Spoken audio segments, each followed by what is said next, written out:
What if the films we mocked in the 1960s were actually the ones trying to warn us? What if the so-called failures of that decade were prophetic glimpses into the world we live in now? These are the 12 science fiction flops that audiences and critics dismissed only to be rediscovered decades later as masterpieces of imagination, paranoia, and vision. Let's begin the countdown. Number 12, The Power, 1968. When George Pal's The Power hit theaters in the late 60s, most people ignored it. It wasn't the flashy space spectacle audiences wanted. It was cerebral, haunting, and deeply psychological. Based on Frank M. Robinson's novel, it followed a secret government research group where one of the scientists possesses a terrifying mental ability, the power to kill with thought. Audiences expecting lasers and aliens got a slow-burn thriller about paranoia, mind control, and invisible enemies. The studio didn't know how to market it. They promoted it as another sci-fi adventure, when in truth it was closer to a Hitchcock nightmare set inside the human brain. Behind the scenes, Pal battled budget cuts and skeptical executives. MGM was collapsing financially and viewed the movie as too weird for mainstream viewers. Critics dismissed it as confusing and cold. But over the years, The Power gained a cult following among filmmakers who saw it as a precursor to Scanners and Firestarter. Its eerie use of sound, distorted voices, and warped camera angles predicted the modern obsession with psychic warfare and invisible power. Today, it stands as one of the few 60s films that dared to explore the terror of intelligence itself, the fear that genius can become a weapon. Number 11, Seconds, 1966. When Seconds premiered, audiences walked out in shock. Some thought it was disgusting. Others called it pointless. They couldn't understand why a handsome Rock Hudson would take part in such a bleak nightmare. Directed by John Frankenheimer, this film followed a middle-aged man offered a second chance at life through a secret company that fakes his death and gives him a new identity through extreme surgery. What begins as a fantasy of rebirth turns into a claustrophobic horror about losing one's soul in pursuit of perfection. Paramount executives panicked after early test screenings. They tried to bury the film, releasing it quietly with no promotion. Critics tore it apart for being too bleak and surreal. The dreamlike cinematography by James Wong Howe, with distorted lenses and tilted shots, only confused audiences more. Behind the camera, Rock Hudson was terrified. He struggled to convey the despair of a man trapped inside another body. Decades later, his performance would be hailed as one of his most courageous and vulnerable roles. Seconds was rediscovered by film schools and cult audiences in the 70s who recognized its visionary themes of identity surveillance and existential dread. What once was a flop became a cornerstone of psychological science fiction, inspiring later works like The Man Who Fell to Earth and The Truman Show. It remains a haunting reminder that rebirth often comes at the price of humanity itself. Number 10. Robinson Crusoe on Mars in 1964. On paper, this movie sounded ridiculous. Robinson Crusoe on Mars, a survival story transplanted to the Red Planet. When it arrived in the mid-60s, audiences laughed it off. They wanted flying saucers, not existential isolation. Yet Byron Haskin's film was ahead of its time. It followed an astronaut stranded on Mars, struggling to survive with only limited oxygen and a monkey for company. As he builds shelter, fights exhaustion, and faces alien threats, the movie quietly transforms into a profound meditation on solitude, resilience, and the nature of humanity. The production was plagued by financial trouble. Paramount slashed its budget, forcing Haskin to improvise with minimal sets and practical effects. Critics mocked the rubber rocks and painted backdrops. The studio gave up on marketing after disappointing early screenings. But years later, when NASA's Mars missions became real, this film was reevaluated. Its depiction of planetary survival proved shockingly accurate. Filmmakers like Ridley Scott cited it as an influence on The Martian. What was once considered a corny space adventure became a poetic survival epic about man confronting both alien worlds and his own loneliness. The laughter faded, replaced by awe for its vision of endurance in a cold, silent universe. Number 9. The Illustrated Man, 1969. When The Illustrated Man hit theaters in the late 60s, audiences didn't know what to make of it. Critics called it confusing and pretentious. Viewers left theaters baffled by its fragmented structure and moody tone. But buried beneath its uneven execution was one of the most haunting science fiction ideas ever put to screen: that human skin could tell the future of mankind. Based on Ray Bradbury's short stories, the film followed a mysterious drifter played by Rod Steiger, whose body was covered in tattoos that moved, shimmered, and came alive to reveal apocalyptic visions. Each tattoo told a different tale: a world where children destroy their parents, a futuristic paradise that hides despair, a lonely traveler trapped in eternal isolation. Director Jack Smite struggled to adapt Bradbury's philosophical stories into a cohesive movie. Warner Brothers executives demanded more spectacle and romance, which led to Steiger's real-life wife Claire Bloom being cast as his doomed love interest. Production became tense. Steiger insisted on method acting and stayed in character as the tormented wanderer even off-set. The mood on location grew dark and oppressive, mirroring the film's despairing tone. When released, The Illustrated Man was savaged by critics who found it too depressing and abstract. Audiences used to space adventures couldn't handle its slow existential dread. It flopped financially and vanished from theaters within weeks. Decades later, however, scholars began to recognize its influence. Its mosaic storytelling and dreamlike transitions paved the way for later anthology films like Heavy Metal and The Animatrix. The idea that the human body itself could serve as a cosmic warning now feels chillingly prophetic in an age obsessed with bioengineering and data tattoos. The film's message endures, that humanity's greatest horrors and hopes are already written on its skin. We just refuse to look long enough to understand them. Number 8. The Damned, 1963. Released in the early 60s when optimism ruled British cinema, The Damned, directed by Joseph Losey, was considered too strange, too dark, and far too political. It mixed biker gangs, atomic fear, and immortal children into one disturbing vision. Audiences and censors alike recoiled. The story followed an American tourist who stumbles upon a seaside town in England, dominated by violent young bikers, led by a sociopathic leader played by Oliver Reed. After a series of violent encounters, he discovers a government bunker hidden along the coast. Inside are children, cold to the touch, pale, and radioactive. They were bred to survive nuclear war. They are the future of humanity kept imprisoned underground. Columbia Pictures had no idea how to market the film. Was it science fiction? A youth rebellion thriller? A Cold War allegory? Losey, who had been blacklisted in America for alleged political ties, used the film to attack militarism and government secrecy. The studio panicked and shelved it for 2 years before dumping it quietly into double-feature circuits. When it finally premiered, critics called it incoherent. Yet beneath its fractured release was a chilling warning about the moral cost of survival. The children's innocence contrasted with their deadly touch, creating a nightmare both tragic and poetic. Behind the scenes, Losey clashed with producers who wanted a safer ending. He refused. He insisted the children must die ignorant of their fate. That final image, tiny hands reaching through steel bars as the world burns above, haunted anyone who saw it. In later decades, The Damned was rediscovered as a masterpiece of atomic age paranoia. It predicted the moral emptiness of governments that experiment on the innocent in the name of protection. What was once a forgotten British oddity is now a prophetic study of fear, innocence, and contamination. Number 7. The 10th Victim, 1965. Italian filmmaker Elio Petri imagined a future where murder was legalized for entertainment. When The 10th Victim debuted in the mid-60s, it was marketed as a colorful, futuristic romp, but audiences weren't ready for its cynicism. Beneath the shiny costumes and comic tone lay a brutal satire about a society addicted to violence long before reality television existed, set in a future where wars have been replaced by a televised sport called The Big Hunt. Contestants stalk and kill each other for global fame and sponsorship. Marcello Mastroianni played a jaded participant while Ursula Andress portrayed his glamorous assassin rival. The two fall into a deadly cat-and-mouse romance set against chrome skyscrapers and neon Roman ruins. Audiences expected pulp spectacle. What they got was a razor-sharp political allegory about media exploitation and the commodification of death. Censors in several countries objected to its suggestive outfits and biting social commentary. American distributors trimmed key scenes and turned it into a campy curiosity. Behind the scenes, Petri fought producers who wanted more comedy, less critique.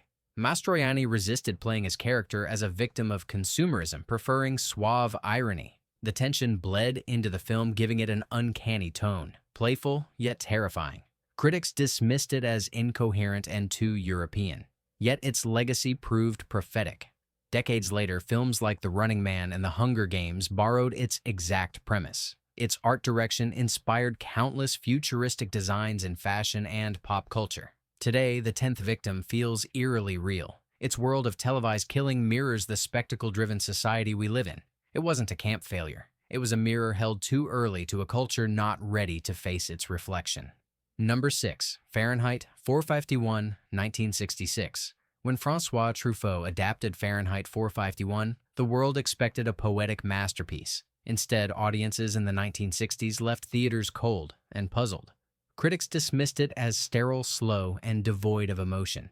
They missed that Truffaut had created one of the most quietly devastating dystopias ever filmed. Based on Ray Bradbury's visionary novel, the story takes place in a near future where books are outlawed and firemen burn knowledge instead of saving it. Oscar Werner plays Montag, a dutiful fireman who begins questioning the regime after meeting a free-thinking woman played by Julie Christie. His awakening leads to rebellion and exile among the book people who preserve forbidden stories in their minds.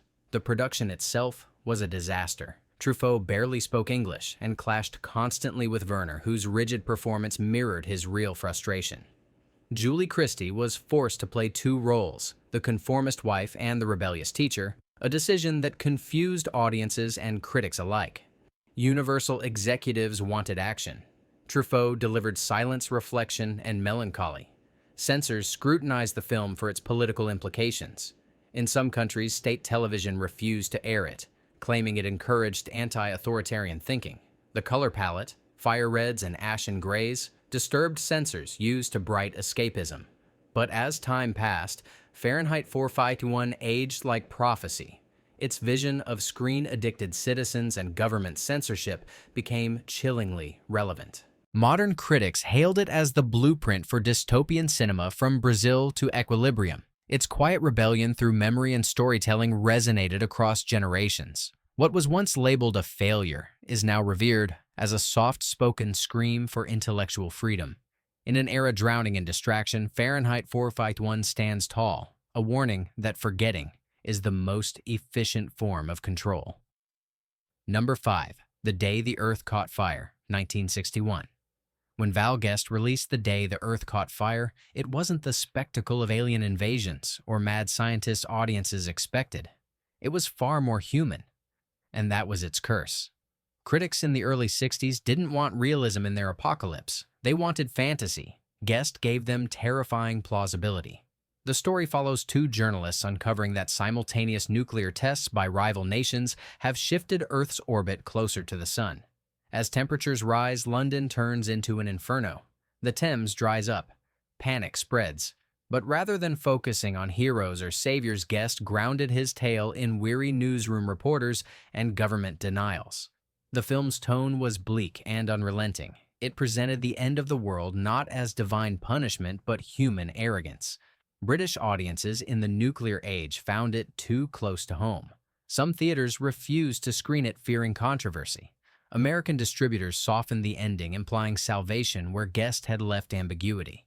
Behind the scenes, Guest fought for authenticity. He shot with handheld cameras and tinted filters to evoke suffocating heat. His studio demanded more optimism. He refused. The production nearly collapsed due to financial constraints. Even the final voiceover was contested. Should humanity survive or perish? Guest recorded both versions.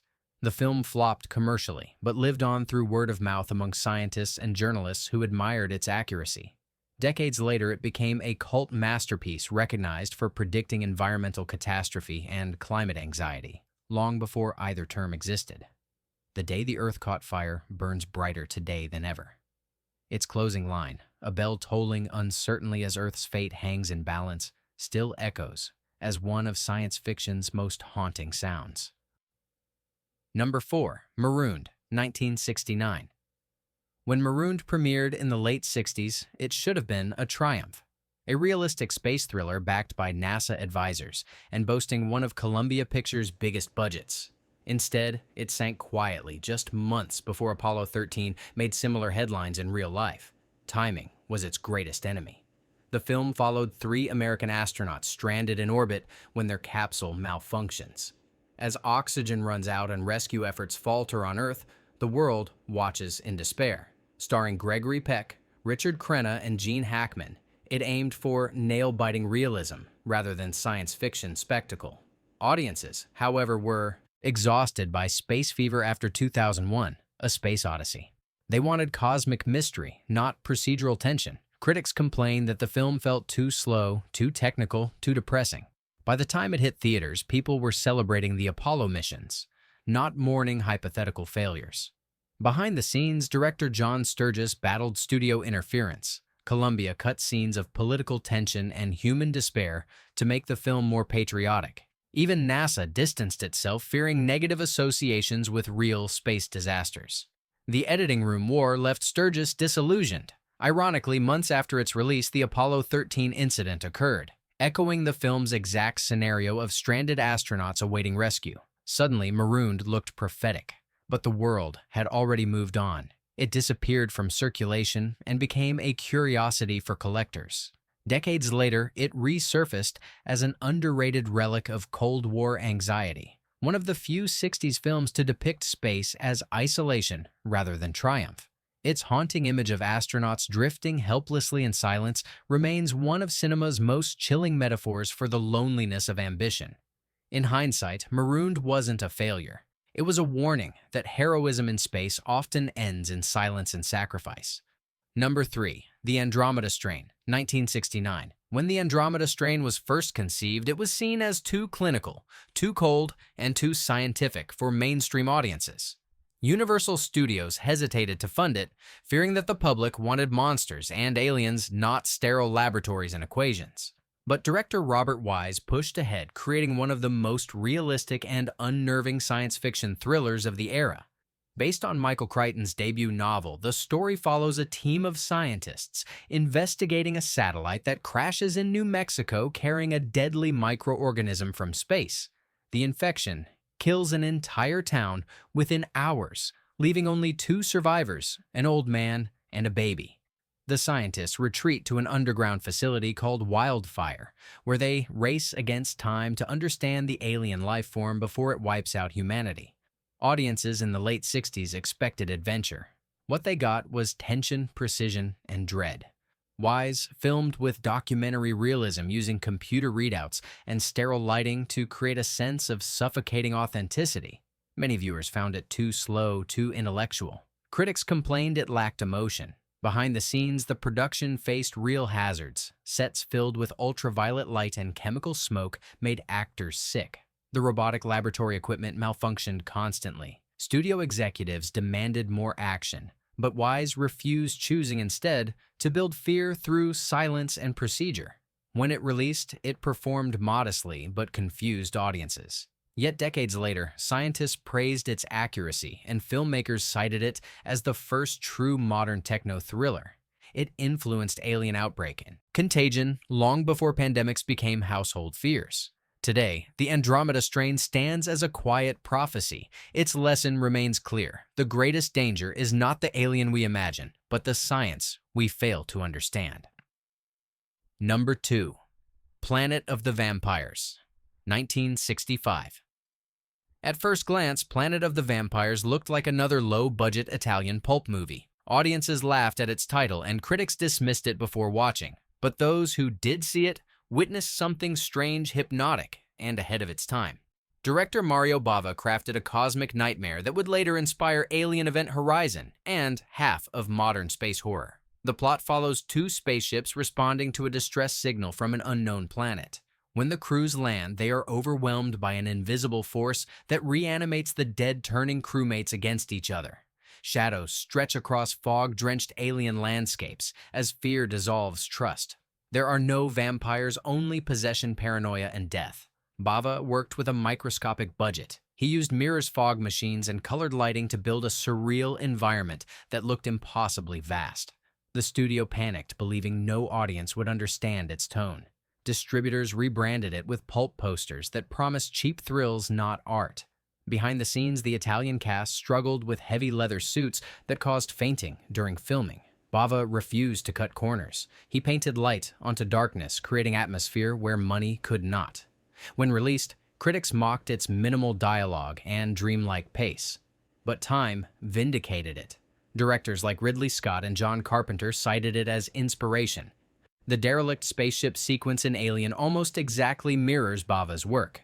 Its eerie silence and moral decay became the visual language of science fiction horror. Today, Planet of the Vampires is remembered not as a failure, but as a prophecy born from fog and fire. It whispered that in space, the true terror is not the monster outside, but the darkness within. Number 1, 2001, A Space Odyssey, 1968. When 2001, A Space Odyssey premiered, audiences walked out in confusion. Some booed, others fell asleep. MGM executives feared disaster. Theaters received refunds from angry viewers who said the film made no sense. What they did not realize was that Stanley Kubrick had just redefined cinema itself. The film follows humanity's evolution from primitive apes to spacefaring beings guided by a mysterious black monolith. It is part cosmic meditation, part horror, and part symphony of silence. Kubrick stripped away traditional storytelling and replaced it with pure imagery. Many critics called it pretentious. Reviewers complained they could not understand it. Behind the scenes, chaos ruled. The production ran years behind schedule. Visual effects had to be invented from scratch. Kubrick demanded perfection, reshooting single shots for months. Douglas Trumbull, the effects supervisor, nearly quit from exhaustion. Actors often performed without knowing what scenes meant. When it opened in 1968, it seemed doomed. Then something remarkable happened. Young audiences began returning again and again, experiencing it as a psychedelic spiritual journey. Word of mouth transformed it from failure to phenomenon. NASA engineers wrote letters praising its realism. Scientists called it the most accurate depiction of space ever filmed. Its legacy became immeasurable. Every major director from George Lucas to Christopher Nolan cites it as sacred text. Its silence, its rhythm, and its cosmic questions altered how humans viewed both film and the universe. What once was misunderstood became immortal. 2001. A Space Odyssey was never a movie about space. It was a mirror held up to humanity, showing us how small and magnificent we truly are. 12 films dismissed by their time, only to become monuments of imagination and courage. Each dared to ask questions no one else would. Which of these forgotten visions do you believe deserves new life today? Let your thoughts ignite the comments below, and if you believe forgotten art deserves another chance, like, share, and subscribe for more journeys through cinema's lost galaxies.